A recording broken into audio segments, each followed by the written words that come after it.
Bapak Ibu yang kekasih, adik-adik youth dan teens yang saya kasih di dalam Tuhan. Pagi ini senang sekali kita jumpa dalam Victorious Devotion. Pasti antusias yang luar biasa ya. Segar dan terus mau dengar kebenaran firman. Sebelum kita bersaat teduh, mari kita satu dalam doa. Kami bersyukur Tuhan kembali, Tuhan berikan kami kesempatan yang luar biasa untuk dapat bersaat teduh bersama-sama dengan Victorious Devotion, untuk kami semakin dalam, semakin mengerti kehendak Tuhan yang menuntun kami dari kemenangan sampai pada kemenangan-kemenangan di dalam Kristus Yesus Tuhan. Pimpin dan sertai kami, berikan kami pengertian yang daripada Roh-Mu yang kudus. Dalam nama Yesus berdoa dan bersyukur. Haleluya. Amin. Bapak Ibu, adik-adik youth dan teens yang saya kasihi, pagi ini kita mau renungkan kebenaran firman. Kita masih ada di bulan Agustus dengan tema Victory Through Christ Authority. Kemenangan melalui otoritas Kristus. Jangan lupa tema kita di 2025, Increase in Christ. Dan untuk kita meraih Increase in Christ itu mendapatkan peningkatan, pertambahan, pertumbuhan di dalam Yesus Kristus Tuhan, kita juga harus memiliki kemenangan ya melalui otoritas Kristus. Pagi ini saya beri judul renungan kita, menang atas ketakutan. Wow, siapa yang gak pernah takut? Ayo, coba siapa yang gak pernah takut? Saya orang yang cukup sering mengalami ketakutan ya. Takut akan hal apa nih? Setiap orang pasti pernah kan merasakan takut. Kita bisa takut untuk masa depan, kita bisa takut gagal, kita bisa takut yang namanya penolakan. Oh, kata penolakan ini luar biasa ya. Atau bahkan kita juga takut akan sebuah kehilangan. Namun sebagai anak-anaknya Allah, umat yang berkemenangan, kita dipanggil untuk hidup dikuasai oleh otoritas, bukan dikuasai oleh ketakutan. Ya, kita nggak dikuasai oleh ketakutan, tetapi kita hidup untuk mengalahkannya melalui kuasa Roh Kudus yang ada di dalam saudara dan saya. Kita memiliki otoritas itu. Kita baca dalam 1 Nats 2 Timotius 1 ayat yang ke-7 menegaskan, sebab Allah memberikan kepada kita bukan roh ketakutan, melainkan roh yang membangkitkan kekuatan, kasih, dan ketertiban. Bapak Ibu yang kekasih, adik-adik youth dan teens yang saya kasihi, ayat ini menunjukkan bahwa ketakutan bukanlah sesuatu yang diberikan oleh Allah bagi saudara dan saya, melainkan roh keberanian yang diberikan bagi saudara dan saya.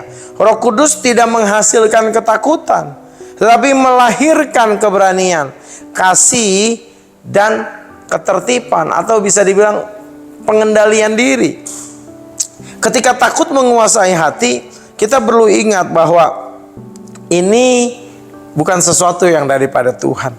Dalam Roma pasal yang ke-8 ayat yang ke-15 berkata demikian, sebab kamu tidak menerima roh perbudakan yang membuat kamu menjadi takut lagi, tetapi kamu telah menerima roh yang menjadikan kamu anak Allah. Roh yang menjadikan kita anak Allah. Oleh roh itu kita berseru, ya Aba, ya Bapa. Haleluya. Di sini dikatakan roh yang kita terima bukan membuat kita tunduk pada ketakutan lagi, seperti budak, seperti nggak memiliki masa depan dan lain sebagainya, tetapi mengangkat saudara dan saya sebagai anak-anak Allah, yang artinya apa? Memiliki sesuatu yang bebas dan berani menghadapi hidup, karena kita adalah anak-anak daripada Allah yang Maha Kuasa dan luar biasa. Kalau saudara dan saya jadi anak pejabat aja udah wah, luar biasa kan? Jangan-jangan mungkin sombong kali. Tapi ini anak-anak Allah. bukan harus sombong, tetapi harus memiliki roh yang berani untuk hidup benar, roh yang berani untuk hadapi segala perkara dalam hidup ini. Poin yang pertama, takut bukan identitas kita. Sebagai anak Allah, identitas kita bukan di dalam ketakutan, tetapi dalam keberanian yang berasal daripada Roh Kudus. Saudara dan saya mengalami ketakutan apa yang sekolah? Takut nggak naik kelas, takut ada ujian, takut ada tes, takut ini, takut itu yang mau masuk tingkatan yang baru, takut bagaimana nggak bisa mengikuti pembelajaran dalam olahraga, dalam prestasi, takut pertandingan, takut wow lawannya luar biasa. Nggak usah takut. Kenapa? Karena fokus kita bukan kepada musuh. Fokus kita tahu bahwa kita adalah anak-anak Allah yang diberikan kuasa, yang diberikan perlindungan. Allah yang dahsyat ada dalam hidup kita, menyertai kita. Jadi nggak perlu takut. Hidup masa depan, tadi dikatakan ada masa depan yang kita takuti. Ya, ada ekonomi yang sangat menakutkan. Ya, kekurangan mungkin kita bisa alami secara ekonomi, tapi jangan pernah kurang secara otoritas daripada Tuhan. Jalani, sertai dengan rasa syukur dan percaya ada pertolongan dan penyertaan Tuhan dalam hidup saudara dan saya. Kalau mau takut, ya saya pribadi sangat bisa takut. Ya, dalam pekerjaan, wow mungkin malu ya, sudah malu, seakan tidak bertanggung jawab dan lain sebagainya. Tapi jalanin hidup ya dengan otoritas yang daripada Tuhan. Percaya bahwa suatu saat kita akan menemukan momentum di mana Tuhan memulihkan keadaan kita. Tuhan membalikkan keadaan dan kita dengan seketika Tuhan bisa muliakan kita.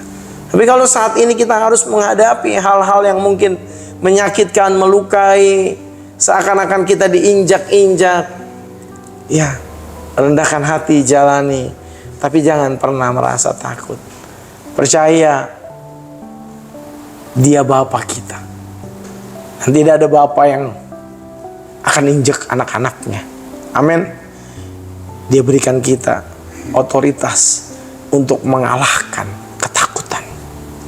Haleluya.